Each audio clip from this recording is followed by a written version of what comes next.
Okay, this is page 44. This is chapter 4 of Ellie's story, part 2. Sputtering and choking, I scrabbled and clawed my way out of the pool in an utter panic, shaking myself off violently. Fetch! Get the stick, Ellie! Forget the stick. I wasn't going back in there, ever. Plunging under the surface of the water reminded me too much of my dream about the boy. What was his name? Ethan. In the water, sinking down and down, the fear from that dream haunted me now, strong as any real-life memory. The fountain was cold, and worse, the water was constantly moving up and down, sloshing back and forth. It was dangerous. I didn't want to do this. The stick, Jacob insisted. You want a stick? I scampered across the lawn, jumping with both feet on a nice big stick. I picked it up and shook it to show Jacob how fun it was.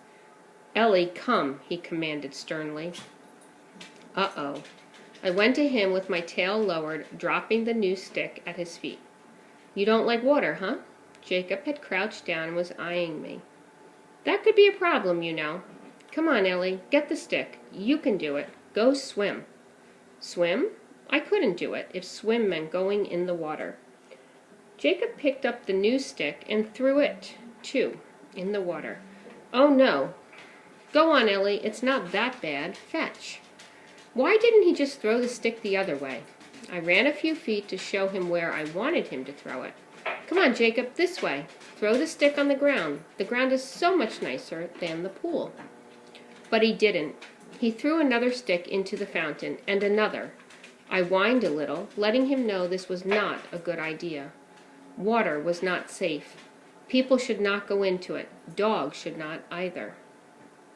Okay, Jacob said thoughtfully, staring at me. Okay. And he jumped in. 1 minute he was standing next to me, the next he was gone. He flopped forward in the water, made a few motions with his arms, and sank. He sank, just like that boy, Ethan. I barked so Jacob would know to come up. I paced back and forth by the edge of the fountain. Jacob had gone into the water. He hadn't given me a command, but I knew what I was supposed to do. I was supposed to fetch him, the way I was supposed to fetch the sticks. I was supposed to go into the water. I didn't want to, but Jacob was down there. I had to get him back. The next thing I knew, I was in the water too. My paws seemed to know what to do. I paddled as best I could, and I was moving toward Jacob.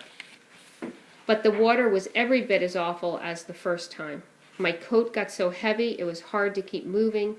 The strange-smelling stuff splashed in my eyes and surged into my mouth and nose. It stung. I couldn't smell Jacob. I couldn't smell anything. Panic was creeping up on me. It had been so long, and Jacob hadn't come up, and I couldn't find him. Finding was my job. It was my work. It was our work. I was supposed to find Jacob. Bubbles from underneath me tickled my belly. I looked down, blinking hard. There he was, Jacob. He surged up, grabbing hold